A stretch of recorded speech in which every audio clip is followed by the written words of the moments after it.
Alors suite de la capsule d'hier avec Karl Brochu, on continue, on ne lâche rien du tout. Alors j'en profite puisque je ne l'avais pas fait dans la capsule d'hier pour souhaiter une très joyeuse fête à mon papa. Je sais qu'il écoute toutes mes vidéos, on en parle beaucoup.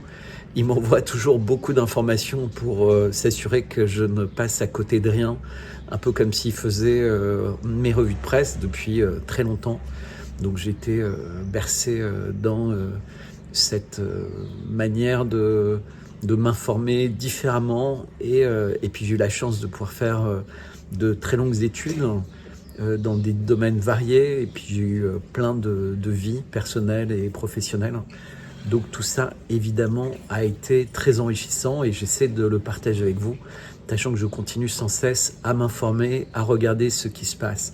Aujourd'hui d'ailleurs dans cette vidéo avec Karl, on a reparlé du dollar, on a reparlé d'eschatologie aussi, on a évoqué Netanyahou, Macron, Soros, Gates, Assange, Biden, Poutine, Xi, et évidemment Ben Salman, le dollar, le pétrole, le gaz, le nucléaire, le charbon, etc., etc. Mais on a également parlé, et c'est quelque chose de très important, qui est même fondamental dans cette vidéo, et je vous invite à le regarder avec attention. On explique comment la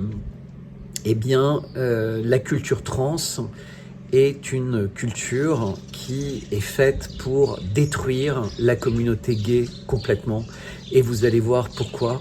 Et donc, en fait, ceux qui sont au pouvoir aujourd'hui, qui sont gays, ils pensent très naïvement que en promouvant la culture trans, les changements de sexe, etc., eh bien, ils sont dans la droite ligne de ce qu'il faut faire pour améliorer l'état de l'humanité. Je pense qu'ils le croient pour un certain nombre d'entre eux très sincèrement et en réalité ils sont en train de tout détruire.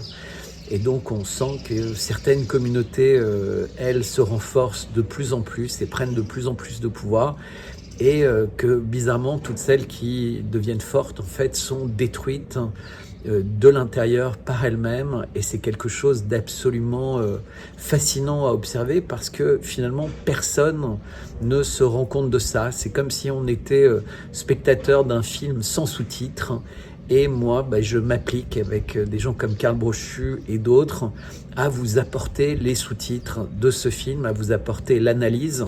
Après, je vous invite de toute façon à continuer à être curieux, à vous renseigner, etc.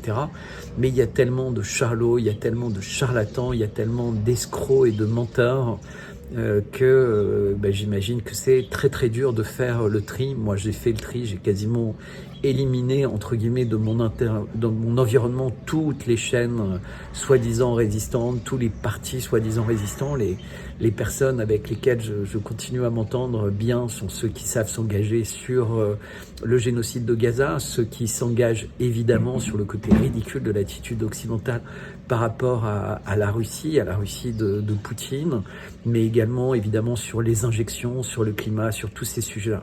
Je ne saurais que trop vous inviter à vous abonner à ma chaîne. Je vous invite également à partager cette vidéo, à la commenter véritablement, regardez-la. Les commentaires qu'on a eu pendant le direct étaient excellents. Je crois que les personnes qui nous ont regardés ont beaucoup appris. J'espère que ce sera pareil pour vous.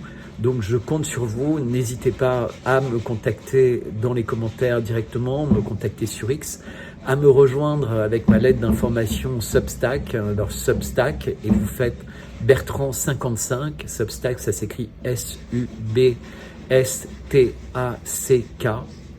Regardez en fait en bandeau dans la vidéo, mais également dans la description de la vidéo, vous aurez tout. Donc Bertrand55, vous pouvez me retrouver sur X, vous pouvez me retrouver ici, vous pouvez éventuellement décider de m'encourager dans cette aventure en me contactant pour du miel. Et vous pouvez également faire des dons, par exemple, sur PayPal. Je vous remercie. Vous êtes un certain nombre déjà à m'avoir rejoint et j'y suis très sensible. Et de toute façon, je continue indépendamment de tout ça. Voilà, bonne vidéo. Profitez-en bien, partagez, commentez, likez. Je compte sur vous et je vous remercie vraiment fort. العدا سلام.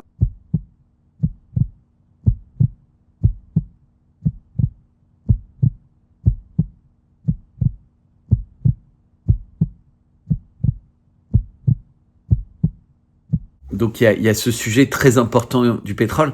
Mais comme je disais hier, Ben Salman et l'Arabie Saoudite ont commencé il y a plusieurs mois. C'est-à-dire que on se rappelle au début de l'opération spéciale, au début des sanctions contre la Russie, en fait, il y a eu les premiers transports de gaz, de pétrole liquéfié en provenance d'Arabie Saoudite qui ont été vendus en yuan. Et donc, c'était la première fois qu'un produit pétrolier quittait l'Arabie Saoudite en étant libellé dans une autre monnaie que le pétrole. Donc, il y a déjà eu une brèche au niveau du gaz. Alors, c'est du gaz de pétrole liquéfié. Alors, je vais pas rentrer dans la technique, hein, mais c'est un dérivé du pétrole. Mais bon, le gaz et le pétrole, de toute façon, c'est la même famille. C'est des hydrocarbures. Et ça a été la porte ouverte. Peut-être un test, un galop d'essai pour voir comment réagissaient les États-Unis. Et évidemment, ils pouvaient pas réaliser les conséquences parce que tout ça se passait au moment du début de l'opération spéciale où les Américains allaient voir comment le front allait se passer, comment les sanctions allaient être efficaces, puisque si on se rappelle, au moment où les Russes décident que les accords de Minsk ne seront pas respectés, que leurs demandes ne seront pas respectées, que l'Ukraine est en train de masser 500 000 soldats pour envahir très rapidement le Donbass et finalement régler leur compte aux résistants dans le cadre de ce qui était jusqu'à là une guerre civile. Donc les Russes, appelés par les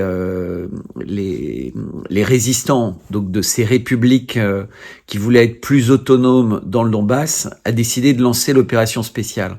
Et à ce moment-là, à peu près tout ce qu'on appelle les grandes démocraties occidentales se sont dit on va briser la Russie et on va la briser économiquement. Et donc dans ce travail pour briser économiquement la Russie, l'idée, c'était de toucher la Russie là où ça fait mal, c'est-à-dire sur le commerce du pétrole. Et donc, c'était de dire, on va priver la Russie de ses ressources pétrolières. Sous-entendu, la Russie ne vit que grâce à ses ressources pétrolières et l'essentiel de ses ressources, finalement, elle les vend à l'Europe qui ne va plus lui acheter. Et donc, on se rappelle Bruno Le Maire et d'autres ministres disant en 15 jours, ou en tout cas en quelques semaines, la Russie sera à genoux exsangue. Et en même temps, ils touchaient la Russie également sur le SWIFT. C'est-à-dire qu'en fait, ils ont confisqué l'argent de la Russie en coupant la Russie du SWIFT, c'est-à-dire de la possibilité de faire des échanges rapides entre pays. Puisque le SWIFT, c'est ce qui évite d'avoir des avions pleins de dollars ou de roubles ou de lingots d'or. Donc c'est un système de paiement virtuel, mais qui a su créer une certaine confiance où les gens font confiance à des lignes de code. C'est-à-dire qu'ils ont entre les mains des lignes de code et ils acceptent que ça vaut l'équivalent de vrais billets sonnants ou pièces sonnantes et trébuchantes ou d'or. Donc c'est quelque chose qui a été mis en place en même temps que la fin de la convertibilité du pétrole et de l'or, pas du pétrole et de l'or, du dollar et de l'or, et donc finalement la fin de la convertibilité de l'or avec le dollar ou de l'or avec quelque chose de tangible. Et c'est pour ça que c'était le pétrodollar. Donc tout ça c'est très lié en fait. Ce qui est en train de se passer, cette volonté des BRICS de se dédollariser est liée aussi à cette guerre sur les hydrocarbures et finalement à cette guerre contre la Russie. Parce qu'en réalité, tout ça, et on va le voir dans cette discussion, c'est une guerre de pouvoir, mais aujourd'hui c'est véritablement une guerre qu'on pourrait appeler une guerre entre le bien et le mal. C'est-à-dire qu'on essaie de nous faire croire que ce qui se passe, C'est entre les différents partis, donc les républicains et les démocrates, la gauche, le centre et la droite en France, les sociodémocrates, les ceci, cela en Allemagne, idem en Angleterre. Non, en réalité, c'est la guerre entre différentes visions du monde. Et ces différentes visions du monde, elles ont été créées depuis donc une cinquantaine d'années, par le commerce autour du dollar, qui représente encore aujourd'hui 80% des échanges mondiaux sont structurés autour du dollar. La Russie vient de réussir l'exploit que 90% du commerce russe ne se fait plus qu'en roubles. C'est-à-dire qu'ils ont réussi à trouver des mécanismes au sein des BRICS, donc avec la Chine essentiellement, mais également avec le Pakistan, avec l'Inde, avec l'Iran, avec la Géorgie, avec l'Arménie, avec le Kazakhstan, etc., à avoir un commerce qui ne dépend plus des monnaies traditionnelles qui sont le dollar et l'euro, principalement. Après, il y a le franc suisse, le yuan, et donc là, on a l'essentiel, et le yen japonais, donc qui était ce qu'on appelle le panier des monnaies de référence. Donc dollar numéro 1, euro numéro 2, yen et franc suisse numéro 3, et yuan numéro 5, mais qui était à peine 3% de ce panier monétaire international des monnaies dites de référence. Et là maintenant, avec les BRICS, les pays des BRICS qui représentent la plus grosse part de l'économie mondiale, c'est-à-dire que c'est plus gros que le G7, ont décidé de faire commerce avec leur monnaie nationale. Et ils ont décidé d'aider tous les pays du monde qui le souhaitent à faire commerce avec leur monnaie nationale. Et ça, c'est très important parce qu'il y a beaucoup de gens qui pensaient que les BRICS allaient créer un nouveau dollar. Donc, les gens faisaient plein de plans sur la comète. Mais en réalité, Xi, Poutine, Ben Salman sont trop respectueux pour vouloir refaire la même chose que le dollar. Puisqu'en fait, le dollar, c'est un instrument de domination des peuples du monde. Et l'Arabie Saoudite a été la clé dans cette domination. Puisque comme on le voit bien dans la vidéo que tu as présentée, le dollar, c'est le sang de l'économie mondiale. Et il a été le sang de l'économie mondiale pour chauffer les personnes, puis pour les transporter, puis pour tout ce qui a été, tu vois, l'industrie du plastique, packaging, etc. Puis pour la biologie de synthèse, puisqu'en fait, toute cette connaissance de plus en plus fine des hydrocarbures, en fait, du craquage du pétrole, tout ce qu'on pouvait faire avec les dérivés, a été passionnant. D'ailleurs, dans une des vidéos que tu avais montré hier, on voyait bien l'origine de la famille Rockefeller. Donc avec ce soi-disant huile de serpent qui en fait était du pétrole.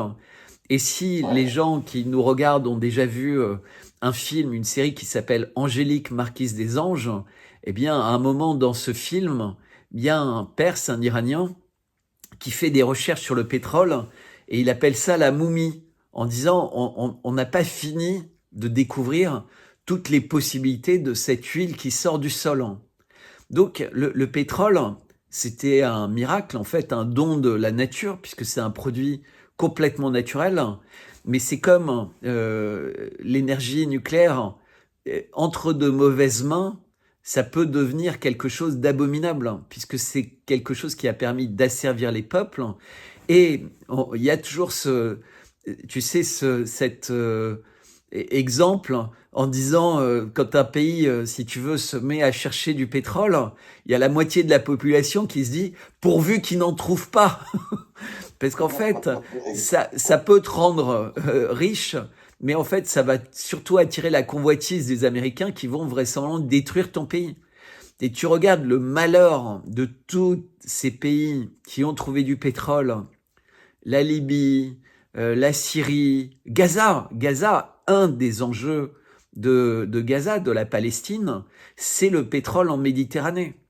C'est-à-dire, il y a un enjeu eschatologique, donc il y a un enjeu de religion, le grand Israël. Il y a un enjeu, alors, selon certains, de sécurité, mais on voit bien, plus on y réfléchit, plus on observe les faits, que tout ça, c'est artificiellement créé. C'est comme les attentats sous faux drapeau, les guerres sous faux drapeau. Il y a un enjeu clairement financier. C'est-à-dire que Gaza, c'est un des plus beaux endroits du monde, au bord de la Méditerranée, pas très loin de l'Égypte, du Nil. Enfin, c'est une région qui a une histoire incroyable. Il y a des églises dans Gaza qui datent du 5e siècle après Jésus-Christ, qui sont complètement magnifiques. Donc on voit que c'est une région d'histoire. Et juste au large de Gaza, il y a des champs gaziers parmi les plus prometteurs hors Sibérie. Puisque, en réalité, tout le gaz qu'on peut trouver dans le monde, il est en quantité symbolique quand on pense à ce que la Russie est en train de trouver au large de la Sibérie, hein, vers l'Antarctique, mais également au Yakoutie. Donc les Russes trouvent en ce moment du pétrole et du gaz quasiment à un rythme supérieur à tout ce qui a été consommé depuis qu'on en consomme. Donc, si on se rappelle les années 80 pour nous expliquer que le pétrole était cher, qu'il fallait prendre soin, on nous disait dans 20 ans, il y aura plus de pétrole ni de gaz. On voit que c'était des conneries. En fait, ils nous manipulent tout le temps. Ils nous manipulent avec le CO2 sur les changements climatiques. Donc, le gaz CO2 dans l'atmosphère, c'est 0,02% de l'atmosphère. Donc, quoi qu'on fasse, de toute façon, on a une influence minime et le CO2 est essentiel à la vie sur Terre. C'est-à-dire que les plantes ne peuvent pas vivre sans CO2. Il n'y a pas moyen d'avoir de la nature sans CO2. Et d'ailleurs, les plantes mangent le CO2 et elles renvoient de l'oxygène. Et donc, l'oxygène est évidemment infiniment important également pour la vie sur Terre. Alors, effectivement, depuis le début du XXe siècle, le pétrole a été l'objet de convoitises.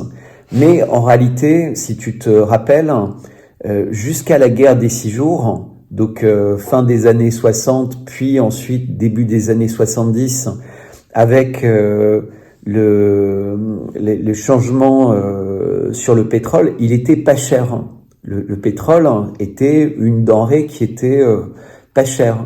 Et c'est vraiment à partir de 1973 que le pétrole devient très cher. Et donc, dans le monde entier, on explique aux personnes, attention, il faut faire des économies d'énergie. Donc, les économies d'énergie, ça date pas de l'opération spéciale russe, ça date vraiment des années 70. Alors, ça avait 2 intérêts. Le côté économie d'énergie pour un pays comme la France, c'est-à-dire que les gouvernements ont expliqué qu'il fallait passer à l'électricité.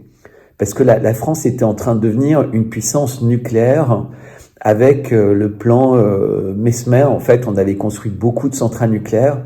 Et donc, la France avait l'énergie électrique la moins chère du monde. Et ça a continué, en réalité, jusqu'à ce qu'on rentre dans le mécanisme au sein de l'Union européenne sur la matérialisation du prix de l'électricité. C'est-à-dire que la France s'est mise à offrir à l'Allemagne les bénéfices de nos investissements en nucléaire, alors que l'Allemagne n'avait pas du tout fait ça, puisque les écologistes allemands avaient réussi à convaincre les gouvernements successifs à ne pas faire de nucléaire, donc à faire de l'éolien, à faire du solaire. On voit bien que ça a été un échec complet, puisque l'Allemagne réouvre ses centrales à charbon, réouvre ses centrales à pétrole pour produire de l'électricité avec de la combustion de produits carbonés. Mais en réalité, moi je suis pour le charbon de toute façon, parce qu'il est en quantité illimitée sur Terre et qu'il suffit de réapprendre, entre guillemets, à éviter qu'il y ait trop de fumée d'échappement, et les problèmes du charbon seraient résolus. Il n'y a pas de marée noire avec le charbon, il n'y a pas de risque nucléaire, on sait pas, il n'y a pas de limite au charbon, il y en a une quantité inimaginable sur Terre, donc c'était bien. Mais tout ça pour expliquer les mensonges. Donc les gens sont passés à l'électrique. C'est comme les gens sont passés à la voiture électrique. Et aujourd'hui, on voit que c'est une catastrophe économique. C'est-à-dire que l'électricité coûte de plus en plus cher. Donc maintenant, un plein électrique pour une voiture, c'est pratiquement plus cher qu'un plein d'essence. Donc la voiture électrique, non seulement elle n'a pas une grande, comment dire, on peut pas aller très loin avec, même si ça s'améliore, parce que dès qu'on utilise la climatisation ou le chauffage, c'est une catastrophe. Et comme de moins en moins de voitures électriques sont hybrides, et ben si on trouve pas un endroit pour faire une charge rapide, on peut se retrouver en panne pendant pas mal de temps, et on peut même avoir besoin de quelqu'un qui arrive avec un générateur d'électricité au pétrole pour redémarrer une voiture électrique, ce qui est quand même aberrant. Et comme on sait aussi, et ça je tiens à le dire, les voitures électriques, ok, la prise de courant, ça n'a pas l'air très polluant. Mais pour faire cette prise de courant et cette borne, il a fallu plein de métaux, de même qu'il en a fallu beaucoup pour faire les batteries. Donc déjà, il y a eu beaucoup de pollution de l'environnement pour arriver à concevoir ça. Mais l'électricité qui va dans les fils électriques, donc qui sont en cuivre, qui sont vraiment des gros fils électriques, parce que la charge dans les stations électriques est très forte, donc on peut pas mettre des petits fils comme on a dans les maisons. Eh bien, l'électricité, elle est produite à 80% avec des hydrocarbures. Puisqu'en réalité, je voudrais juste rappeler, parce que tout le monde oublie, mais le nucléaire, c'est que la 5e source d'énergie électrique, de fabrication d'énergie électrique. La première source, c'est le pétrole. La deuxième source, c'est le charbon. La troisième source, mais qui monte très très vite, avec l'usage qui en est fait en Chine, c'est le gaz. Et la 4e source, c'est l'eau. Puis seulement arrive le nucléaire. Donc, l'énergie qui est dans les voitures, à part quand elle est produite par l'eau, elle est véritablement produite par ce qu'on voudrait éviter de mettre dans les voitures. Donc ça, c'est la première chose. Et la deuxième chose, c'est que le soleil et le vent, mais c'est encore 10 fois plus petit que le nucléaire. Mais vraiment ridiculement petit, pour plein de raisons. Si vous voyez des éoliennes près de chez vous, si vous voyez des panneaux solaires, vous savez bien que dès qu'il y a des nuages, ça fonctionne pas. S'il y a trop de vent ou pas assez de vent, ça fonctionne pas. Et puis ça fonctionne jamais aux heures où on en a besoin. C'est-à-dire, si le soleil, évidemment, ça pourrait être très utile pour les climatisations, mais en réalité, c'est pas vrai. Donc il nous manque tout le temps. Et c'est ce que tu me montrais avec l'histoire de la famille Rockefeller. En fait, dans ce domaine de l'énergie, le mensonge a été la norme depuis toujours. Le mensonge pour nous dire « attention, il y aura plus d'énergie, faites ci, faites ça, attention pour le climat ». Et en réalité, tout est absolument n'importe quoi. C'est une aberration et on va se rendre compte dans quelques années, puisqu'en fait, on n'aura plus de savoir-faire dans le domaine des moteurs à explosion, parce qu'il n'y a plus de développement qui est fait. Mais au train où on allait, avec 2 ou 3 litres d'essence dans une voiture, on allait s'approcher des 1000 km. C'est-à-dire que la science des moteurs à explosion, elle est véritablement en train de progresser très fortement. Et c'est comme les moteurs à eau, c'est comme toutes ces choses-là. Mais en réalité, ils n'en veulent pas, parce qu'ils veulent sans cesse produire des révolutions industrielles qui permettent de coloniser de plus en plus fortement les pays pauvres. Parce que si tu dis aux pays pauvres, d'abord, finalement, vous n'avez pas trop le droit d'utiliser votre hydrocarbure et développer leur industrie. Donc c'est une catastrophe pour eux. Ils vendent leurs droits pollués aux pays riches. Donc ils gagnent de l'argent, mais qui n'est que du court terme, puisqu'ils prennent du retard dans l'industrie, dans l'économie. Ensuite, tu leur dis, attention, il faut vous vacciner. Donc, ils ont des problèmes de santé qu'ils n'auraient pas eu, parce qu'en fait, chez eux, il n'y avait pas la maladie. Ensuite, ils disent, il faut que vous arrêtiez de manger vos produits traditionnels. Vous avez McDonald's qui arrive, vous avez les barres de céréales, vous avez les boissons sucrées. et ils se mettent à avoir des maladies, cancers qui n'existaient pas chez eux. Donc ils se mettent à devoir utiliser des produits de Big Pharma qui étaient vraiment dégueulasses.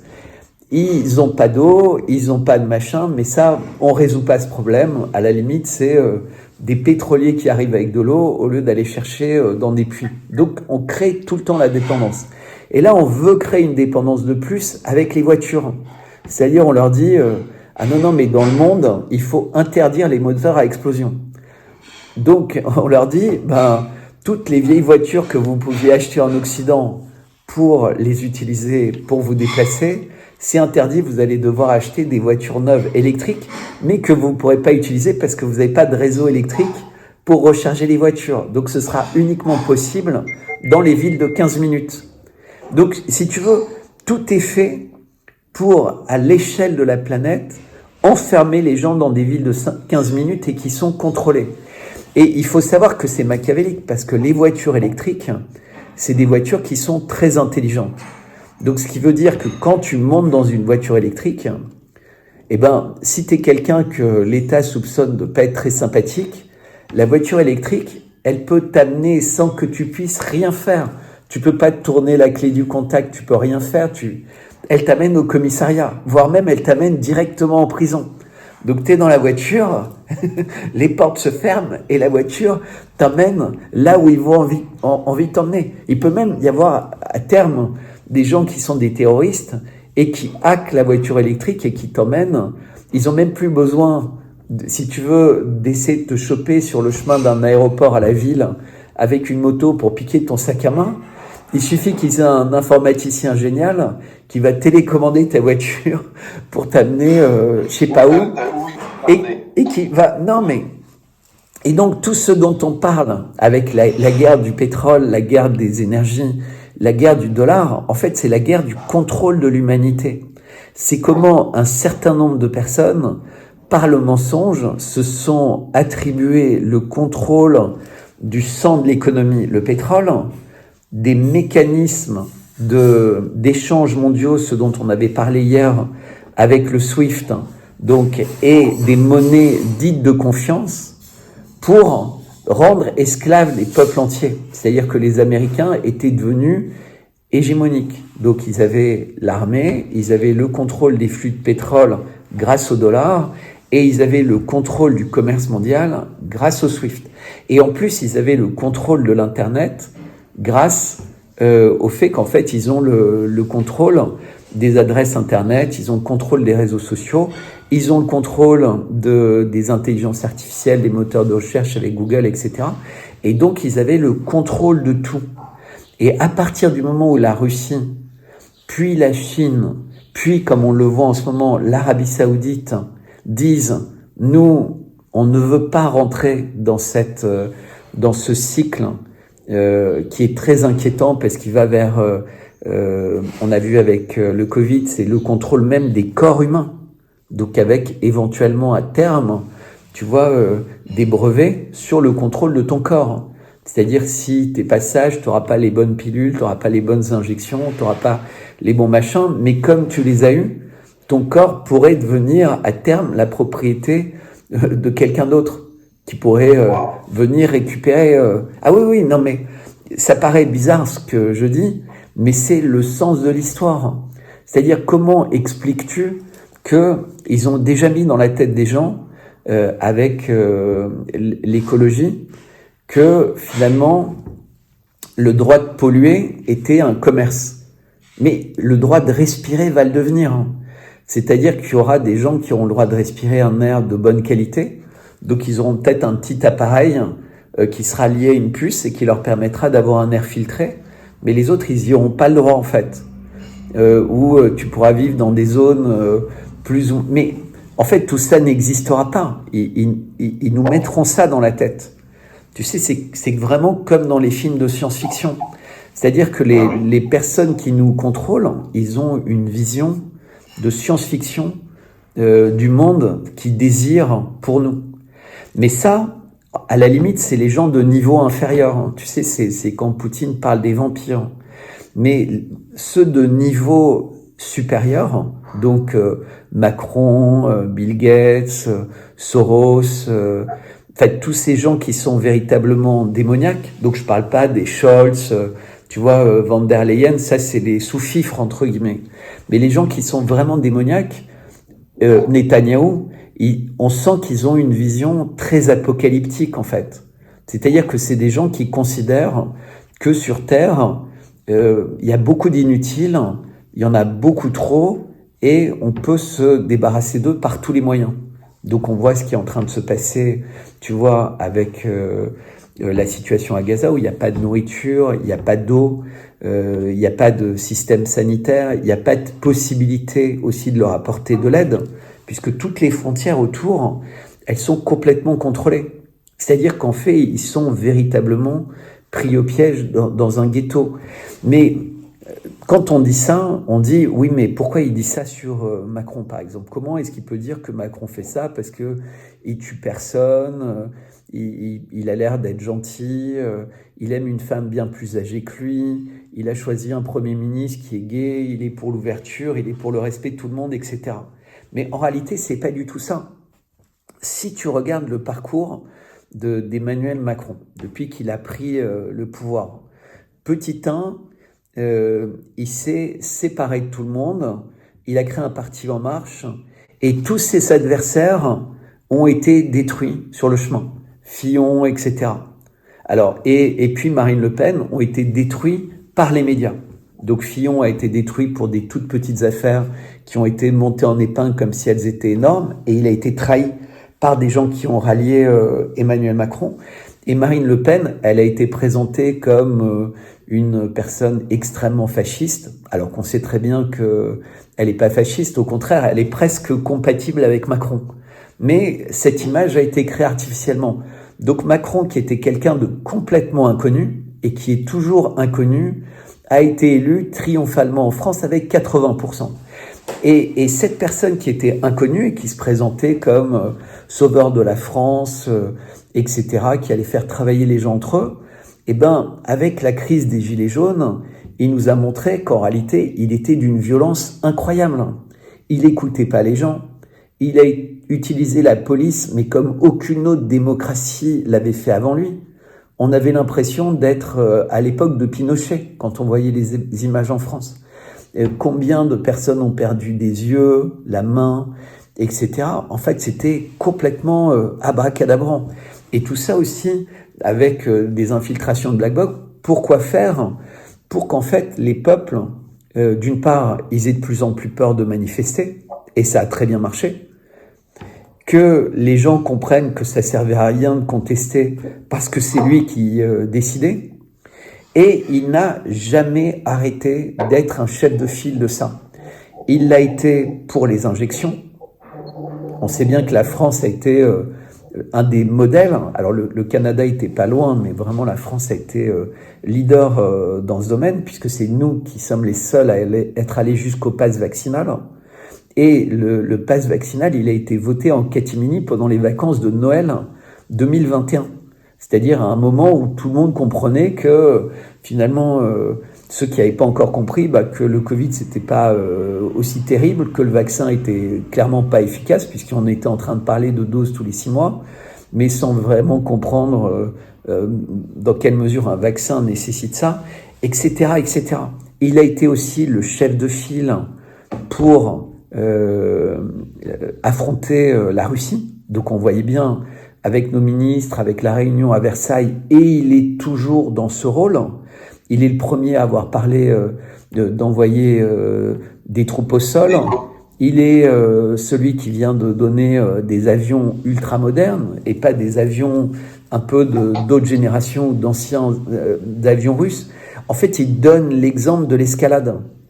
Et au début, en fait, les Russes se doutaient que c'était quelqu'un de spécial, mais ils continuaient à lui parler. Mais maintenant, quand tu écoutes Poutine, Zakharova, Lavrov, là maintenant, il n'y a plus aucun doute pour eux. C'est un malade mental, un pervers psychopathe, extrêmement dangereux. Et ça, c'est les mots qu'ils utilisent. C'est pas mes mots. C'est-à-dire qu'ils disent que quelqu'un qui a une vie depuis qu'il a 14 ans, et ils reprennent en ça, tu sais, ce psychologue italien qui avait dressé un portrait psychologique en disant « Mais un jeune adolescent qui vit avec quelqu'un qui pourrait être sa mère, voire sa grand-mère, c'est pas sain. Donc sa vie est complètement déstructurée, il ne peut pas aimer les autres. C'est-à-dire qu'il a plus d'affect, ce qui est la caractéristique d'un psychopathe. Et donc c'est quelqu'un qui est extrêmement dangereux. Et là, il vient avec la dissolution de l'Assemblée de créer un chaos incroyable en France. Et donc d'un seul coup, on comprend cette couverture de The Economist, où au centre de la couverture de The Economist, fin 2023, début 2024, tu sais, ces fameuses couvertures qui disent tellement de choses, The Economist qui appartient à la famille Rothschild, et au centre de ça, il y a une urne de vote. Et pour montrer, et cette urne, elle ressemble aussi à un sablier, c'est-à-dire tu as l'idée d'un sablier. Et qui on voit sur l'image, on voit la nouvelle présidente, Sheinbaum, du Mexique, qui est, on en a parlé, quelqu'un d'extrêmement particulier, d'extrêmement inattendu, à la tête d'un pays comme le Mexique. Et tout à l'heure, je parlais de la manière avec laquelle Macron avait pris le pouvoir, grâce à l'aide des médias, qu'il avait sublimé lui et qui avait détruit ses concurrents. Eh bien, il s'est passé exactement la même chose avec Sheinbaum. Il y a eu 40 politiciens qui sont morts pendant la campagne électorale au Mexique. C'est-à-dire qu'en fait, son accession au pouvoir, elle est pavée de cadavres. Et dès qu'elle a été au pouvoir, qui elle a appelé? Les gens que son prédécesseur n'appelait jamais, ou en tout cas pas prioritairement, puisque le président Pérez du Mexique, avant elle, il voulait rejoindre les BRICS. Et c'était véritablement son intention. Pas pour faire la guerre aux Américains, puisque le Mexique, c'est un pays ami des États-Unis, mais pour stabiliser les choses. Et à la place, maintenant, et donc avoir une monnaie mexicaine plus forte, avoir une vraie frontière qui paye une passoire, réindustrialiser de plus en plus le Mexique, tu vois, vraiment, le Mexique, ça peut être un grand parti, supprimer les cartels de la drogue, tout ça. Que fait Claudia Sheinbaum? Elle est totalement pour le climat, donc le fameux truc avec Macron, Biden, etc. Elle est complètement LGBT+, et peut-être même comme Milei, elle va dire le Mexique va prendre le dollar comme monnaie. Enfin, on voit... C'est la même chose ici au Québec. On est collé sur les Américains. Le Québec, on a déjà eu des idées de souveraineté. Et on commence à comprendre avec toutes nos richesses naturelles, avec nos barrages hydroélectriques, tu parlais de ça tantôt, on est vraiment privilégiés au Québec. Nos ancêtres nous ont vraiment positionnés d'une façon très favorable pour avoir notre souveraineté. Mais compte tenu qu'on est collé et entouré d'anglo-saxons, je considère qu'il va être très difficile d'avoir notre souveraineté. Tu viens de citer le Mexique. Et c'est ce qui, moi, de mon côté, là-dessus, j'ai pas beaucoup trop d'espoir pour le Québec français, parce que il sera très difficile, suite à cet effondrement-là de l'Empire américain et l'Empire anglo-saxon, de pouvoir naître de ce chaos-là, parce qu'on est, même nos cerveaux sont occupés par la mentalité anglo-saxonne. Mais c'est là où le sujet que tu as ouvert, et tu vois, tout est lié, puisqu'en fait, on doit parler d'élections, on doit parler d'Arabie Saoudite, de dollars, et on voit que tout est lié. Mais il y a un point qui est très important, et c'est des discussions qu'on a depuis qu'on se connaît, et parce que toi, tu es quelqu'un qui est ouvert à des phénomènes un peu eschatologiques, irrationnels, parce que tu te rends bien compte que rien n'a de sens dans ce qui se passe. C'est-à-dire que si nos dirigeants, ils avaient un peu d'honnêteté et de bon sens, ils pourraient pas agir comme ils agissent. Mais ce qu'on voit, et c'était ce qui s'est passé avec les Saouds, c'est qu'en fait, tous les gens qui pourraient avoir un peu d'importance dans les différents pays, et qui refusent ça, on a eu ça avec Kennedy par exemple, ils se font tuer, ou alors ils ont un couteau sous la gorge. Et il a fallu longtemps aux Saouds, donc pour mettre en place un chef dans leur pays, Ben Salman, qui puisse prendre des libertés. Et pourquoi il peut les prendre? Parce qu'en fait, il a compris qu'il y avait Xi Jinping et Poutine, qui étaient des gens extrêmement honnêtes, qui avaient la même vision que sa famille avait, mais a attendu si longtemps avant de l'avoir, qu'il y avait un petit pays dont on parlait, qui est en fait un grand pays juste à côté de l'Arabie Saoudite, qui s'appelle l'Iran, mais qui a beau avoir une religion différente, qui est potentiellement un pays ami et un pays fiable, contrairement à l'image qui est mise au quotidien dans nos têtes. Tu sais, au quotidien, on nous explique que Poutine est un tyran, que l'Iran, c'est le pays le plus diabolique du monde, qui finance le terrorisme, etc., alors que c'est pas du tout vrai, puisque les Iraniens, c'est véritablement un pays qui est religieux, et les religieux, ils ne peuvent pas faire ça, et ils ne peuvent pas vouloir faire ça, puisqu'en réalité, leur religion, elle s'écroulerait. Tu sais, on a vu cette discussion avec le chef du Hezbollah. Ces gens-là ne peuvent pas ils peuvent pas mentir, contrairement aux Occidentaux. Parce que s'ils sont pris en flagrant délit de mentir, de ruse, etc., comment veux-tu que les gens puissent les croire à notre époque? C'est pas possible. Et je sais que c'est compliqué à comprendre, parce que dans nos pays, on nous apprend à croire que le mal absolu, c'est les musulmans, en France en particulier. C'est-à-dire tous les gens qui se disent patriotes, se disent « mais je suis un vrai patriote parce que je déteste les musulmans, et c'est les gens les pires de la terre, etc. » Mais évidemment, c'est des conneries. Ça, c'est des choses qu'on nous met pour nous diviser, pour être sans cesse en guerre, au lieu d'être en parfaite amitié. Je comprends ça aussi, Bertrand. Oui. Ah oui, puis pour moi, c'est bien important parce qu'au Québec, le phénomène musulman existe depuis environ 30 ans. C'est pas comme en France. Puis je regarde un peu comment on a aligné nos pensées. Puis je le dis régulièrement aux autres, il y a des pères de famille, des mères de famille musulmans qui veulent le bien pour leur famille, comme nous, on veut le bien pour nos familles. Donc, de les décrire comme étant des terroristes en devenir, c'est où on dit ils ont d'autres codes civilisationnels incompatibles avec nous autres. C'est vraiment quelque chose qu'ils nous ont mis dans la tête pour mieux nous diviser.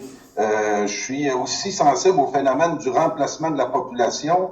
C'est pas, mais en même temps, j'embarque pas moi non plus dans mais si tu veux, Karl, il y a deux choses, parce que tu vois comme quoi tout va être lié.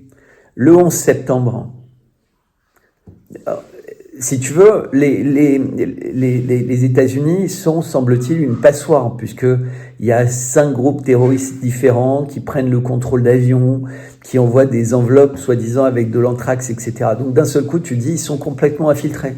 Et en 1 heure, ils connaissent la liste de tous les terroristes, leur identité, ils ont leurs photos, ils ont leur habitation, ils réussissent à trouver dans le jardin des lettres qui prouvent que en fait c'est des gens méchants. Enfin, comment t'es un terroriste suicidaire? Pourquoi t'enterres dans ton jardin quelque chose que t'es censé pouvoir retrouver Enfin, si tu veux, tout ça c'est absurde. Ils réussissent à nous le faire croire. Évidemment, tous ces terroristes n'ont aucun lien avec l'Afghanistan et l'Irak, mais il y a un lien un peu artificiel avec Ben Salman, qui est quand même un agent de la CIA. Enfin, le nombre d'interviews et d'éléments qui prouvent qu'en fait, il était censé être un acteur de la CIA pour déstabiliser l'Afghanistan face aux Russes. Si tu veux, il n'y a pas besoin de preuves, il y en a des tonnes et des tonnes.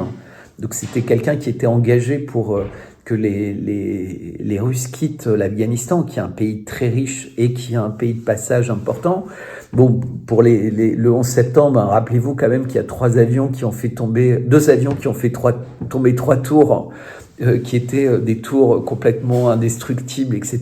Mais pas que. Enfin, l'avion du Pentagone, ses moteurs ont fondu. En fait, ils ont disparu. Ils sont peut-être partis dans l'espace.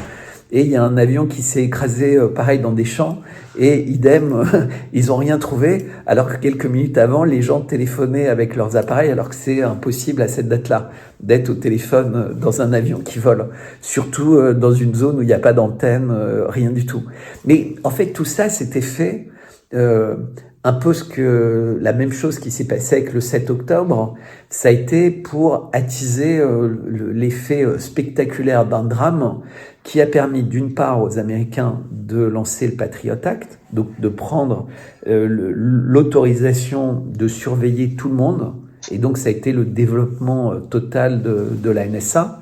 Mais ça a été aussi l'effet domino, Afghanistan, Irak, Libye, Syrie. Après, ils voulaient aller vers l'Iran. Enfin, il y avait toutes sortes de projets, tu vois, de déstabilisation. Mais la cible ultime, ça reste la Russie. Donc tout le monde essaie de dire de temps en temps, non, mais la cible, c'est la Chine.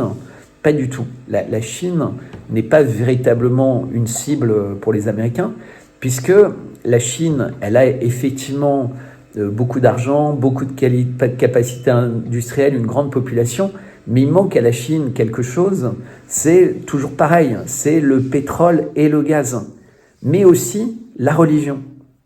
Et ça, c'est très important. En fait, la Russie, elle a deux défauts aux yeux du Nouveau Monde, c'est-à-dire qu'elle contrôle une grande partie des hydrocarbures mondiaux. Et je vous rappelle quand même Nord Stream qui a été détruit. Enfin, à chaque fois qu'on fait une vidéo, comme tout est lié, on pourrait passer 3 heures, ou 4 heures, ou 10 heures. Et elle a aussi une religion qui est très forte. Je te rappelle que les vampires, depuis très longtemps, leur objectif permanent a été de détruire les religions pour la nouvelle religion laïque, pour éventuellement la nouvelle religion de Davos, qui serait censée être une religion universelle. Mais l'idée, en fait, c'est d'éloigner les gens des notions importantes. La famille, l'amour, la parentalité, etc. Puisque maintenant, on va vers la GPA, donc la commercialisation des enfants. On va vers l'IVG très simple, on va vers l'euthanasie, on va vers le suicide assisté. On voit à la télé en direct un génocide à Gaza qui est autorisé par le droit de se défendre. C'est-à-dire qu'on a l'autorisation aujourd'hui, on a des pays qui nous expliquent qu'il est légitime d'avoir des dizaines de milliers de victimes collatérales, puisque soi-disant ce sont des victimes collatérales. Mais à quelle époque dans l'humanité on s'est permis d'avoir des victimes collatérales? À aucune époque. Les seuls qui se le sont permis, c'était les Américains. Ils l'ont fait avec Hiroshima et Nagasaki, ils l'ont fait avec le bombardement des villes, et ça a été quelque chose que les gens ont remis au goût du jour au moment des célébrations du 6 juin. C'est-à-dire qu'il y a des personnes qui ont rappelé les villes comme Lisieux, comme Caen, beaucoup de villes françaises qui ont été complètement bombardées et dans lesquelles il y a eu plus de civils morts pendant la libération de la France que les Allemands en avaient fait dans toute l'Europe pendant la guerre. Je parle des bombardements, je parle pas des camps de la mort et des camps de concentration. Ça, c'est un sujet auquel je touche pas. Et donc, on voit bien que toute l'histoire est réécrite, à tel point d'ailleurs que les Russes, et là je parle de ça parce que je suis en Normandie, donc je suis vraiment sensibilisé à ça, si ce débarquement a pu avoir lieu, c'est uniquement parce que 90% des forces armées allemandes étaient face aux Russes. Et t'imagines bien que tu peux pas débarquer en Normandie avec des petits bateaux et tout si les Allemands avaient été là. C'est qu'en fait, ils étaient pas là parce qu'ils avaient trop à faire avec la Russie qui avançait à toute vitesse. Et une des raisons pour lesquelles le débarquement a eu lieu si vite, c'était justement pour empêcher la Russie de libérer à elle toute seule toute l'Europe. Mais les Américains n'avaient pas envie de libérer, puisqu'en fait, et c'est pour ça que De Gaulle a toujours eu une vraie méfiance vis-à-vis d'eux, c'est que, en fait, il voulait même pas que la France fasse partie des pays signataires de Yalta. C'est Staline qui a demandé que la France soit représentée. Mais ça, on l'oublie tout le temps. On oublie que lors des guerres napoléoniennes, les Anglais, les Autrichiens, etc., ils voulaient se partager la France. Et c'est les Russes qui ont dit non, on ne doit pas détruire Paris et la France doit rester la France. C'est les Russes, en fait, ils nous ont toujours aimés. Et on aurait dû les aimer, mais comme nous, on avait une espèce de culture anglo-saxonne, etc., eh bien, on a cru qu'il était de bon ton de regarder les Russes avec méfiance. Sauf quand on leur empruntait de l'argent. Alors là, on leur empruntait de l'argent, tu sais, les fameux emprunts russes qu'on leur remboursait jamais avec beaucoup de plaisir. Bertrand, ici au Québec, où on est trempé dans l'idéologie anglo-saxonne, on est rendu, je te dirais, des parlants français. On émet des sons en français, mais notre pensée est essentiellement anglo-saxon. C'est qu'il y en a qui me disent, ouais, mais Carl, parce qu'on me taxe souvent d'être pro-russe, puis ils me disent, ou ils me répètent, j'ai lu ça aussi dans certaines publications hier, que on va changer l'hégémonie américaine, la dictature, cet empire du mensonge-là, un rapport de force qu'on a avec les Américains par une autre hégémonie qui sont les BRICS. On va changer une dictature financière par une autre. Tu peux t'expliquer ça aux gens? Parce qu'on semble être beaucoup dans la Russie de l'Union soviétique. Hein, en Europe aussi, on fait souvent référence à ça, que les Russes veulent envahir l'ensemble de l'Europe, puis recréer l'ancienne Union soviétique, que Poutine rêve à rétablir cet empire-là. Est-ce qu'on peut ce matin rapidement expliquer un peu ce monde multipolaire qu'ils veulent mettre en place, qui effectivement permettrait... Moi, c'est drôle, la France... Je vois, c'est suite à l'effondrement de l'Empire américain que je vois peut-être l'espoir que la souveraineté de la France se rétablisse, parce que ça semble être complètement, ça semble être complètement disparu de la tête des Français. Au Québec, c'est la même chose. Toute idée de souveraineté n'est plus là, parce qu'on pense que l'ami américain va venir nous sauver, que le soldat Ryan va venir nous sauver. Quand ça n'a jamais été le cas. Mais effectivement, c'est vraiment important ce que tu dis là. Alors, il y a deux choses. La première chose, c'est que, en fait, ce sont nos médias occidentaux qui nous font croire ce que veulent être les BRICS. Mais les BRICS veulent pas être du tout ce que nos médias nous disent.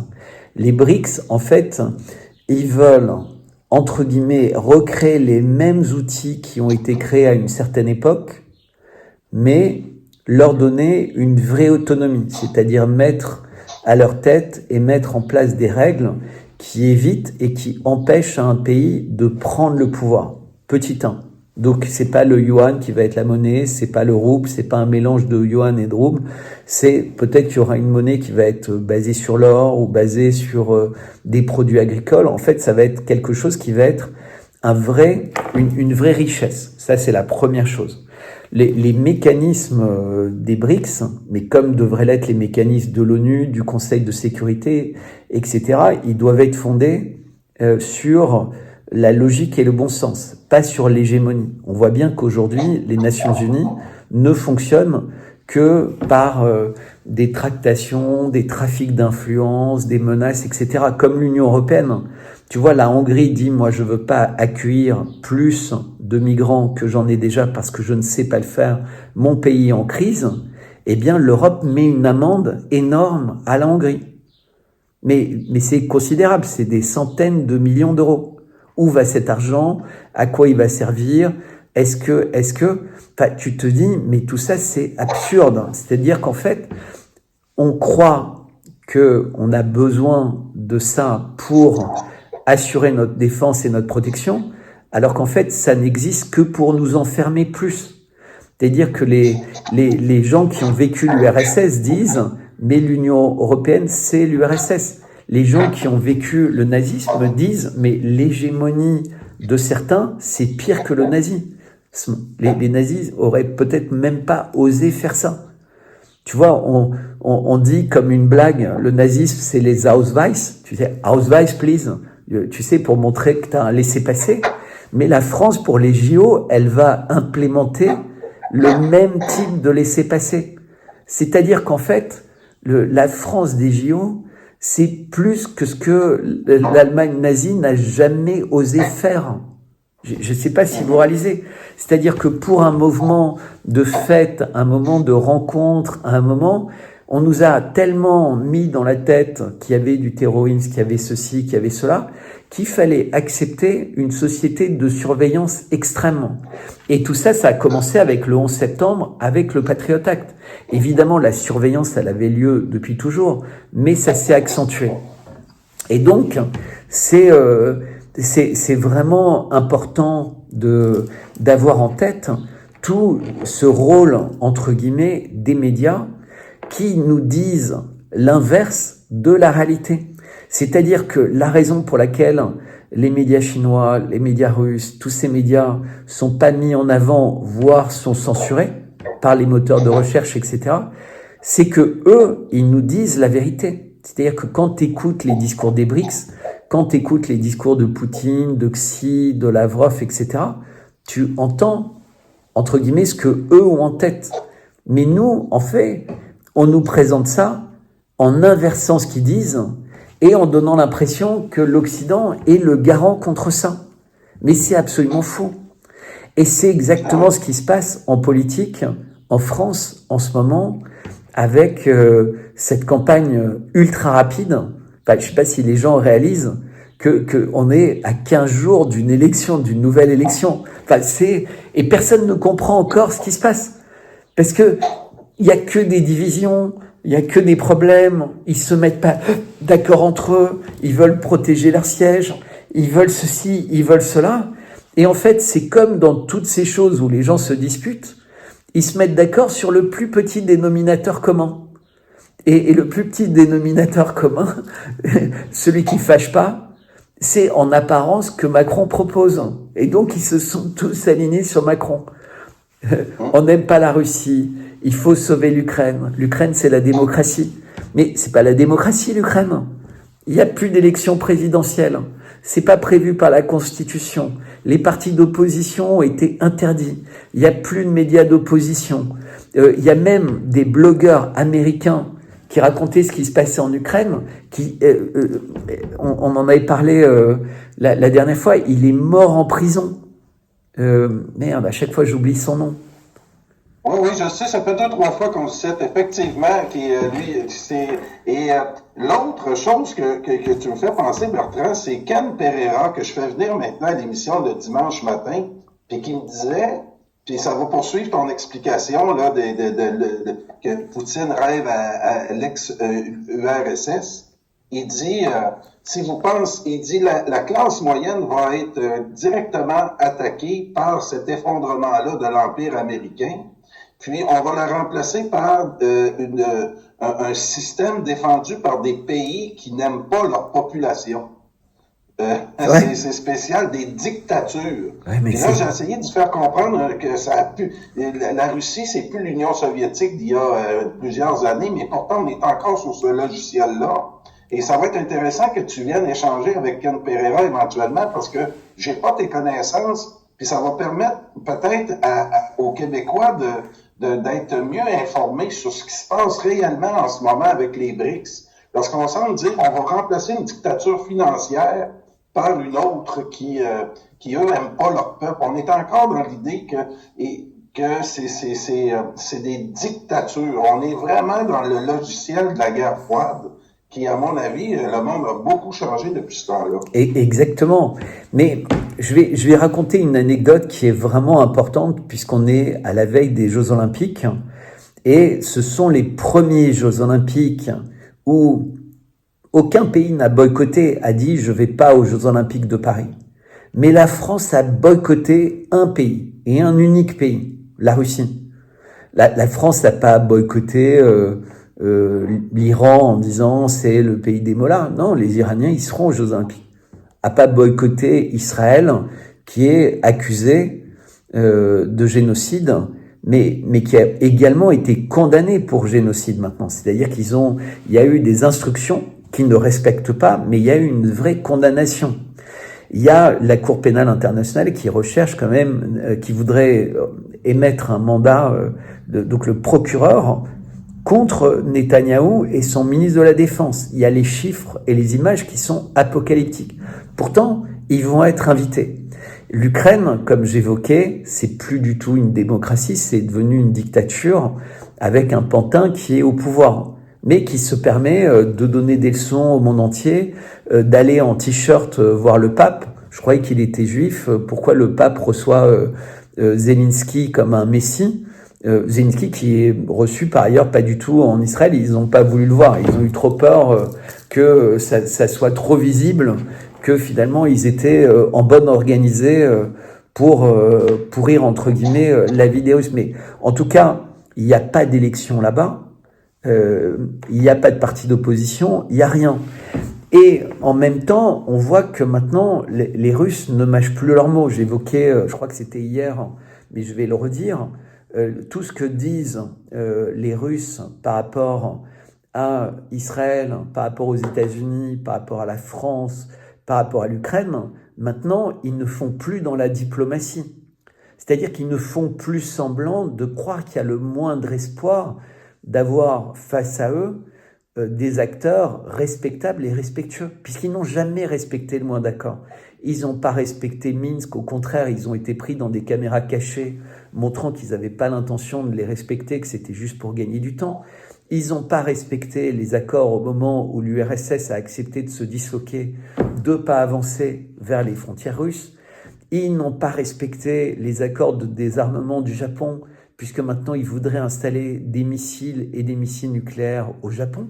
Et le Japon est en train de changer sa constitution pour permettre ça. Donc inutile de dire que les Russes et les Chinois, ils voient pas ça d'un bon œil, puisque évidemment, ils ont très bien compris que la politique économique et militaire du Japon, elle est plus du tout dictée par l'intérêt des Japonais, elle est dictée uniquement par les Américains. Je rappelle qu'un ex-premier ministre du Japon qui était en campagne et qui était quelqu'un de très respecté a été assassiné. Donc toutes ces choses-là, on les oublie. Le Japon souffre parce qu'il ne peut plus avoir le pétrole et le gaz russe à très petit prix à cause des règles de sanctions. On voit bien qu'on fonce, mais véritablement, tu sais, c'est la chanson d'ACDC, l'autoroute vers l'enfer, Highway to Hell. On est véritablement là-dessus. Et il y a quelques mois, enfin il y a pratiquement 2 ans, j'avais commencé à parler des 5 Fantastiques, j'avais commencé à parler du portrait officiel de Macron, mais j'avais parlé de plein d'autres choses avant de parler du portrait officiel, et depuis, il y a beaucoup de choses qui se sont accumulées sur les logos. On a vu des vidéos assez préoccupantes de Netanyahou parlant de religion, de Messie, d'apocalypse, etc. On entend et on voit bien la politique de Bill Gates. Qu'est-ce qu'il fait avec ses usines à moustiques génétiques? On voit bien un peu ce qui se passe avec la famille Soros. On voit bien ce qui se passe avec les LGBT. Enfin, on est véritablement dans une destruction de l'humanité avec l'intelligence artificielle. Et je vais dire ici, c'est la première fois que je vais en parler, et ça c'est vraiment un scoop très important que j'ai compris en discutant il y a 15 jours avec mes cousins. Donc j'ai des cousins, un cousin qui était un des cofondateurs d'Act Up. Il s'appelle Didier Lestrade, et c'est lui qui était un des héros du film 120 battements par minute. Alors il n'était pas dans le film, mais c'est lui, c'est le personnage héros de 120 battements par minute qui était à Cannes, était inspiré de son personnage. Tu sais, Act Up, c'était les gens qui se sont battus pour que la science s'intéresse beaucoup plus au sida et permettre une vie meilleure pour les homosexuels. Et donc c'était un mouvement qui était important. Et lui, quand en 2014 le film devait passer à Cannes, il y avait une autre guerre d'Israël contre la Palestine. Et il avait pris position pour la Palestine, et donc il avait été complètement rayé des cérémonies. Toutes ses interviews à Libération, etc., avaient été rayées. Donc quelqu'un qui avait été exemplaire toute sa vie en termes de résistance, d'engagement, etc., parce qu'il ne prenait pas la position officielle, avait été complètement détruit. De toute façon, il avait toujours été en conflit avec Pierre Berger, qui était le mari d'Yves Saint-Laurent, mais qui était un personnage très important et un peu occulte à ce qui est devenu, entre guillemets, ce qu'on appelle le lobby LGBT. Mais je discutais avec eux de ce qui se passait sur la culture trans. Donc, son frère s'appelle Lala et il est marié à Billy Boy, qui est un peu également quelqu'un d'important dans la communauté gay. Donc moi, depuis que j'ai 4 ans, si tu veux, je suis au milieu régulièrement de la communauté gay. Tu vois, Didier Lestrade, dont je parlais, Act Up, il était le fiancé pendant des années de Jimmy Somerville. Et moi, j'ai des gays qui se sont mariés dans ma famille il y a 35 ans, dont je suis très proche. Donc parfois, quand les gens critiquent ma manière de parler de ça, je crois qu'ils ne devraient pas, parce qu'ils ne savent pas de quoi ils parlent. Comme quand on parle de moi comme un antisémite ou autre, il vaut mieux pas s'exprimer sur ces questions. Moi, je suis juste quelqu'un qui essaie d'être honnête sur tous les sujets, dont celui-là. Et donc, on parlait de la culture trans. Donc, on avait des conversations. Ça dure jusqu'à 2h du matin. T'imagines, Karl, c'est comme si on se voit, on n'arrêtera pas de parler. Et il me rappelle, et on a tous l'image, Village People, tu sais, ces mecs, cuir, chaîne, tu sais, les vrais mâles. Et à la même époque, t'as les travestis. C'est pas des transsexuels, c'est des travestis. Mais tu vois, travesti, trans, tu vois, c'est la culture trans, c'est en fait une perversion de la culture du travestissement. Et donc, il y avait ceux qui se déguisaient en femmes et ceux qui se déguisaient en hommes. Et en fait, ils formaient des couples. Donc, tu avais ce jeu on est comme tout le monde. On est des hommes et des femmes. Mais sauf qu'ils n'avaient pas du tout, celui qui était déguisé en femme, avait pas du tout envie de devenir une femme. Il avait envie d'être déguisé en femme. Donc c'était tous les excès, tu sais, des grosses poitrines, perruques. Enfin, on connaît tous les problèmes de grosses poitrines et de perruques en France. Hein. Clin d'œil, sourire. On a à la tête de l'État plein d'anecdotes sur le sujet. Mais ils voulaient surtout pas perdre leurs instruments, ni prendre d'hormones pour plus être excités. Parce que pour eux, chacun avait envie de sucer l'autre, Enfin, tu vois, il y en a un qui était plutôt féminin, mais ils avaient tous envie d'avoir une sexualité avec ce que la nature leur avait donné. Et quand tu discutes avec eux, ils te disent, mais quand j'avais 8, 10 ans ou 12 ans, si on était dans cette époque trans, mais quand on m'aurait dit, mais non, en fait, t'es pas un homme, t'es une femme, j'aurais cru. J'aurais cru. Puisqu'à 8, 10 ou 12 ans, tu n'as pas d'idée de ta sexualité. Donc, comme tu es perdu, tu comprends pas tes désirs, tu comprends pas, tu as ce conflit, tu sais, qui est en train, où la personne réalise... Aussi. Et il est très influençable, il est perdu. Tu vois, il y a cette Oedipe et tout, enfin, il y a plein de choses qui expliquent tout ça. Et donc, si là, sans te laisser le temps d'attendre, de découvrir, entre guillemets, qui t'es ou qui t'es pas, ou on te dit non, mais en fait, t'es sans doute pas un homme, t'es peut-être non binaire ou t'es peut-être, et donc tu vas commencer à prendre des hormones, le temps de savoir. Mais les hormones, en fait, ça va détruire tout. C'est-à-dire qu'en fait, c'est déjà une route sans issue et sans retour possible. Et ensuite, l'opération, c'est pire. Et donc, en fait, qu'est-ce qui se passe ? C'est qu'il y a la destruction de la communauté homosexuelle, mais dès le plus jeune âge. Mais c'est machiavélique, parce qu'en fait, il y a beaucoup de gens qui disent, dans le monde, il y a des communautés qui sont très influentes, des communautés religieuses, des communautés d'intérêt, de sociétés secrètes, etc. Et il y a des gens qui disent « Oh, mais la communauté LGBT, elle est très puissante. » Eh bien, là, elle est en train d'être détruite parce qu'il y a des générations entières d'homosexuels auxquels on va dire « Vous êtes des femmes » qui vont devenir, entre guillemets, des femmes et qui vont se réveiller en réalisant qu'en fait, c'était pas du tout ça. Mais ça va être une bombe atomique. Mais les gays intellectuels, entre guillemets, qui observent les choses comme on veut les observer, toi et moi, ils voient le piège. Mais personne ne leur donne le micro pour parler de ça. C'est-à-dire que je suis en train de te dire, en fait, eux-mêmes, ils essayent même plus d'en parler parce qu'en fait, ils ont vu comment ils ont été détruits à chaque fois qu'ils touchent ces sujets-là. Mais c'est la clé. C'est-à-dire que ce système, il est tellement machiavélique qu'il a encouragé la naissance, entre guillemets, de façon très encouragée, puissante de la communauté, pour mieux la détruire avec cette culture trans. C'est-à-dire que ce système détruit en permanence tout ce qu'il crée pour diviser et affaiblir. Et donc, ils inventent l'idée que quand tu as 8, 10 ou 12 ans, les troubles de ta sexualité naissante, entre guillemets, sont le signe que tu n'es pas un homme, mais tu es une femme. Mais t'imagines le machiavélisme. Et personne ne le dit. Moi, c'était une conversation.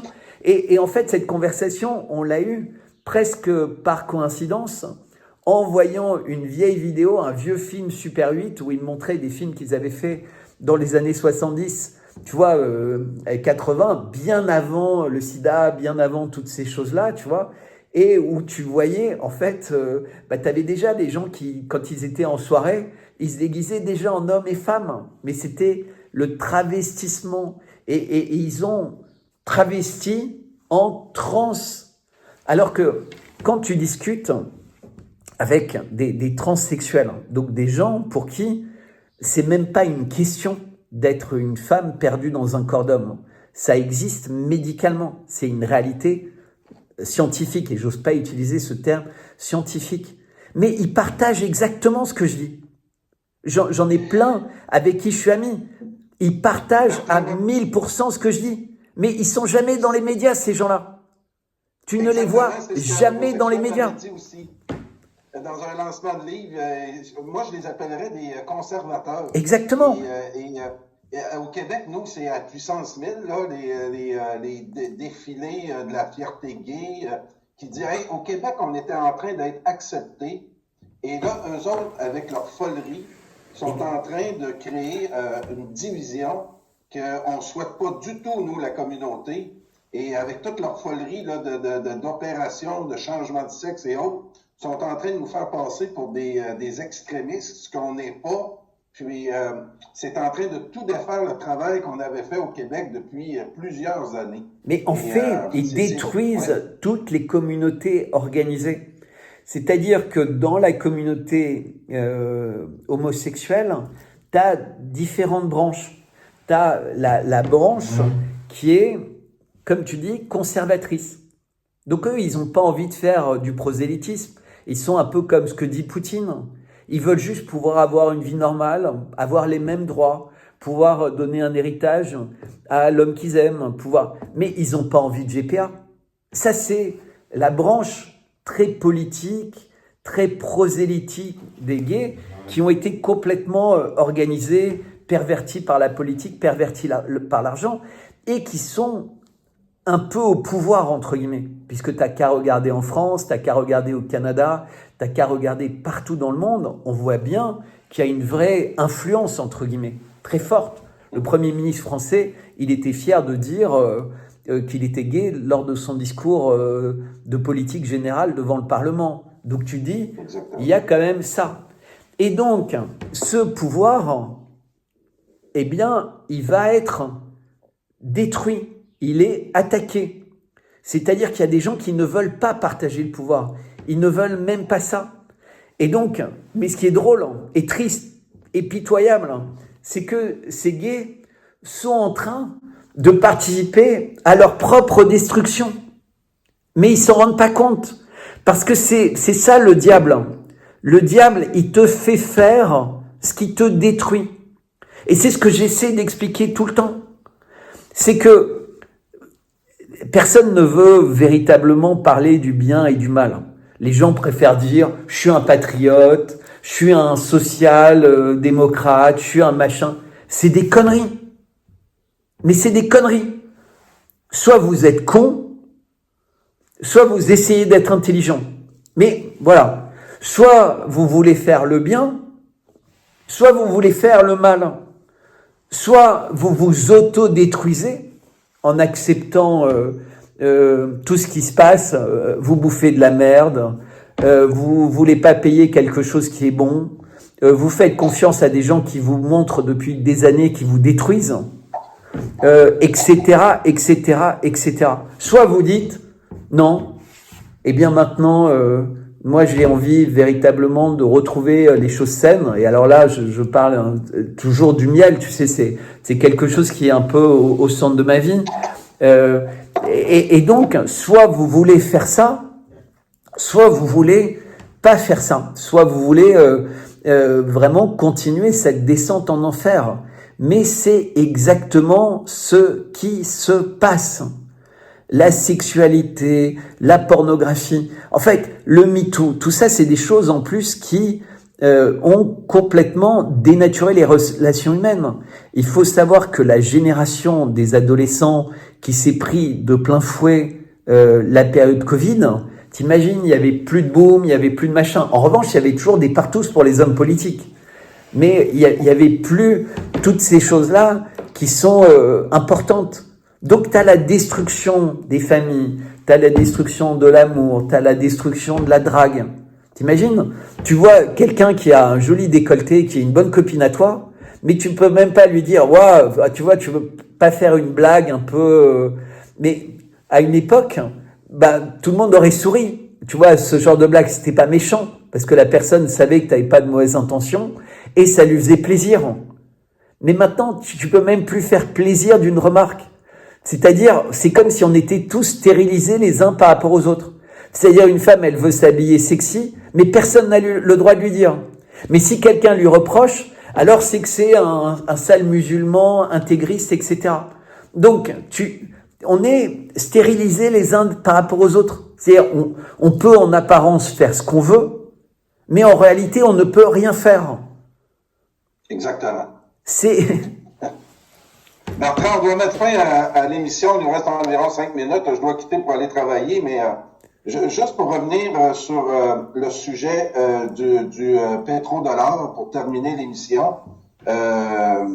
Donc, les conséquences de cette décision-là qu'on a eue la semaine passée par rapport à l'Arabie Saoudite, à l'émission hier, tu étais en train de nous parler des qualités de pétrole que l'Arabie Saoudite possédait, que la Russie possédait.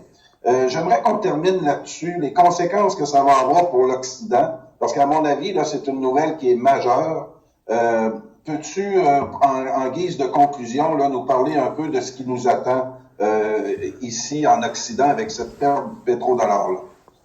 Eh bien, donc, effectivement, il y a un problème de qualité du pétrole. C'est-à-dire que il faut un pétrole d'une certaine qualité pour produire de l'essence, du diesel, du kérosène, des plastiques, etc.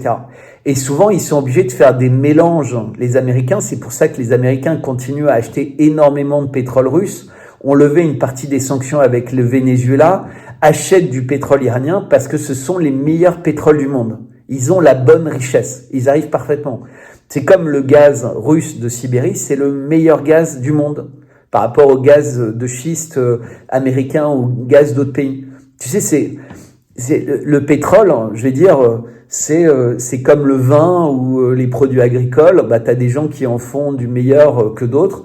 Les conditions naturelles, géologiques en Sibérie, au Venezuela ou en Iran, il se trouve que c'était les meilleures conditions. Alors que celles aux États-Unis, elles étaient bonnes, mais pas des très grosses quantités. Et là où ils ont des très grosses quantités, c'est pas de la bonne qualité. Ça coûte... Et Bertrand, juste pour tirer une parenthèse, puis je ne veux pas t'interrompre trop vite. Au Canada, nous, on prend notre pétrole dans des sables bitumineux. Exactement. Donc, ça prend une filtration énorme. C'est extrêmement polluant, les sables bitumineux. Puis essentiellement, ça sert, on m'a dit, à du gaz pour les bateaux. Exactement. On ne peut pas faire grand-chose avec les sables bitumineux du Canada. En fait, il y a une transformation pour en faire ce qu'on appelle du pétrole liquéfié. Donc, historiquement, on faisait même du gaz avec du charbon. Donc là, maintenant, c'est du gaz de pétrole liquéfié. C'est ce qu'on appelle le GPL. Tu sais, dans les voitures, tu as des voitures GPL. Et donc... mais c'est utile et utilisable, mais comme tu dis, c'est très polluant. Et pour le faire remonter, ils font des explosions dans le sous-sol et ça peut détruire des nappes phréatiques, ça peut avoir des conséquences environnementales qui sont très graves, voire même ça pourrait provoquer parfois des petits séismes, des affaissements de terrain, enfin toutes sortes de choses. On est comme des apprentis sorciers par rapport à ça. Et donc, quelles conséquences ça aurait pour l'Europe si ça s'accélère vivement? Parce qu'il faut pas croire que quiconque peut se passer du dollar très vite. Je l'ai expliqué un peu hier, je l'ai redit un peu aujourd'hui. Le dollar reste quand même à 75% la monnaie des échanges mondiaux.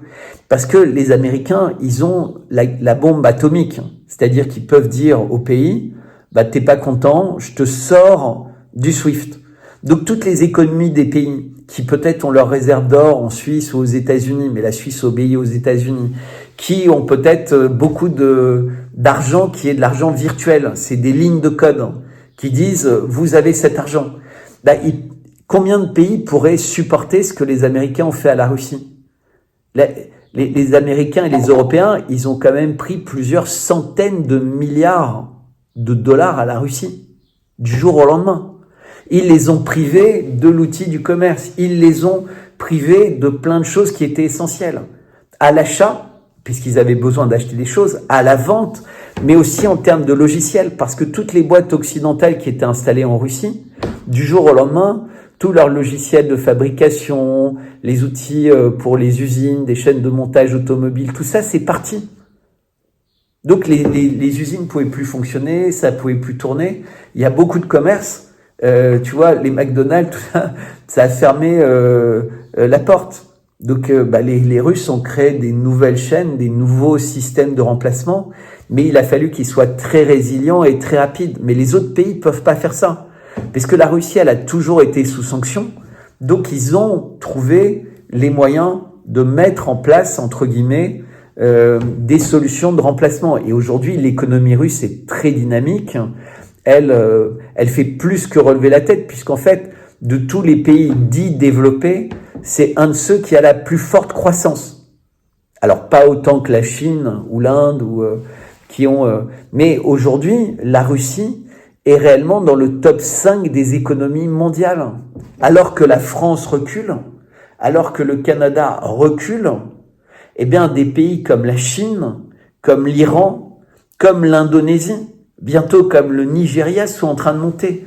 C'est-à-dire que tous ces pays que nous, on regarde comme des pays qui n'ont aucun intérêt, rien du tout, sont en train de faire un vrai décollage économique. Pourquoi?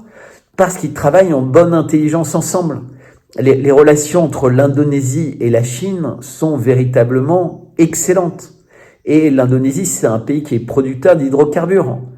Les relations entre la Russie et la Chine, il n'y a qu'à regarder les images, sont vraiment bonnes. La Russie, l'Iran, le Pakistan et l'Inde, ce qui était complètement impossible, travaillent ensemble. T'imagines, le Pakistan et l'Inde dans les mêmes groupes de projets. Le Pakistan qui veut rejoindre les BRICS et l'Inde qui est d'accord. Même si, tu vois, la position de Modi, elle peut être compliquée sur un certain sujet.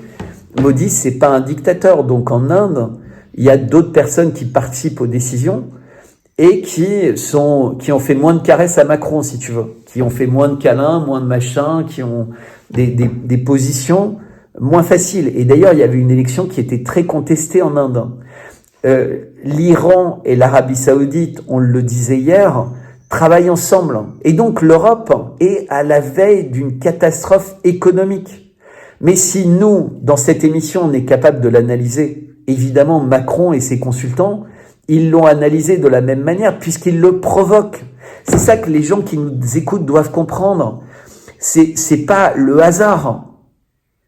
C'est une décision qui a été prise d'amener au chaos mondial. C'est une décision, c'est un plan. Je sais que ça paraît terrible, parce que c'est irrationnel d'imaginer que ça peut être un plan. Mais c'est aussi irrationnel qu'imposer à la Terre entière des injections sans avoir la certitude que c'est vrai, et surtout en ayant la certitude qu'ils trichaient, puisqu'on a tous les emails de Fauci, etc., qui montrent à quel point ils trichaient.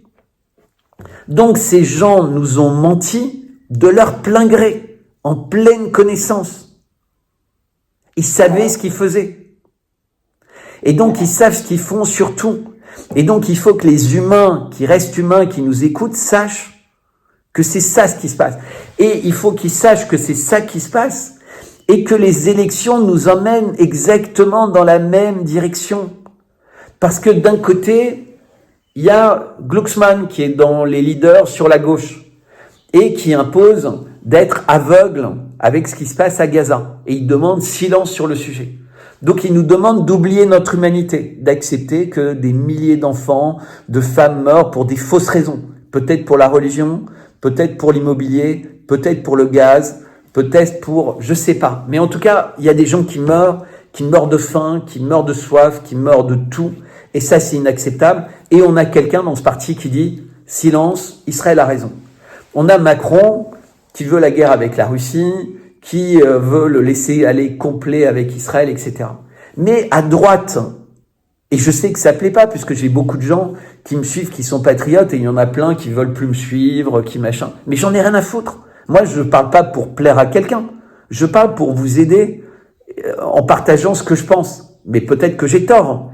Mais en tout cas, Bardella, c'est la copie conforme de Macron.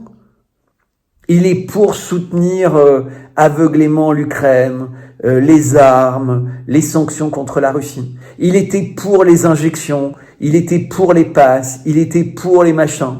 Il est pour aider Israël. Parce qu'en fait, ces gens-là pensent qu'ils sont très intelligents, alors qu'ils sont complètement débiles. Ils pensent qu'ils sont intelligents. Et comme ils construisent, entre guillemets, leur notoriété sur la haine des musulmans, sur le truc, évidemment, ce serait pas logique de parler en bien des Palestiniens. Pourtant, quand on écoute Le Pen, Jean-Marie Le Pen, le père, en 2014, parler de la Palestine, lui, il posait les bonnes questions. Il n'était pas du tout, évidemment, ni pro-musulman, ni antisémite. Tout ça, c'est des mythes. Mais quelqu'un qui respecte les personnes auxquelles il parle, comme toi, tu respectes, moi je te respecte, je respecte les gens qui nous écoutent. Il parle petit 1 avec son cœur, il essaie pas de se faire des nœuds dans le cerveau, parce que la réalité, elle est toujours plus simple. Ce qui est compliqué, c'est de refuser de croire que tout est connecté. Ce qui est compliqué, c'est de refuser de croire que ce qui nous paraît aberrant, c'est très simple quand tu comprends qu'il y a des gens qui sont diaboliques. Si tu acceptes l'idée qu'il y a des gens diaboliques, tout devient simple. Tout, ce qui arrive à Donald Trump devient simple. Ce que fait Ben Salman devient simple. Ce que fait Elon Musk devient simple. Tout devient simple. Mais les personnes refusent ça. Parce qu'ils passent les 3/4 du temps à se dire « Ah, j'écoute quand même les grands médias, on sait jamais. » Mais c'est comme du poison. Exactement. Et nous, on n'est pas des antidotes. C'est-à-dire que si les gens continuent à voir des conneries à la télé, tout notre effort, il est vain. Il faut que les personnes apprennent à se dire « Depuis toujours, ces gens m'ont menti. Pourquoi croire que demain, ils vont me dire la vérité ? Pourquoi croire le RN en disant « Avec nous, tout changera ?» Ils ont 100 députés, ils ont voté je sais pas combien de fois avec Macron. Aucun 49.3, ils se sont mis contre. Aucun. Ils ont amené personne dans la rue. Ils sont censés représenter des millions d'électeurs. Est-ce que tu as une seule fois le Rassemblement national qui a demandé à ce que les gens aillent dans la rue pour l'IVG ou pour un truc? 0 fois. Au moins, Mélenchon, il a bougé les gens. Bertrand, oui. C'est toi qui me le dis souvent après les émissions. Tu dis, Carl, on continue notre combat parce qu'on est en train de planter des graines. Et là, avec ce que tu m'as dit, effectivement, on plante des graines dans du fumier. Et souvent, ça permet aux graines de pousser encore plus fort une fois qu'ils sont sortis de terre. Alors, je tiens à te remercier. Je dois mettre fin à l'émission. Un gros merci encore tous les dimanches, 8h, 20h heure de France, 14h heure du Québec. J'ai la chance d'avoir avec moi Bertrand Scholler qui vient commenter l'actualité. Puis des fois comme ça, le matin, à 4h heure du Québec, 10h heure de France. Quand on n'a pas fini la veille. Un gros merci. Hein? Quand on n'a pas fini la veille, on se retrouve le lundi. Voilà. Merci beaucoup. Puis là, on vient de trouver le truc aussi pour ton flux informatique. Faut être proche du Wi-Fi si on veut faire des émissions dans le futur. Merci beaucoup, Bertrand. Merci, Carl. Et je vais mettre encore une fois ton adresse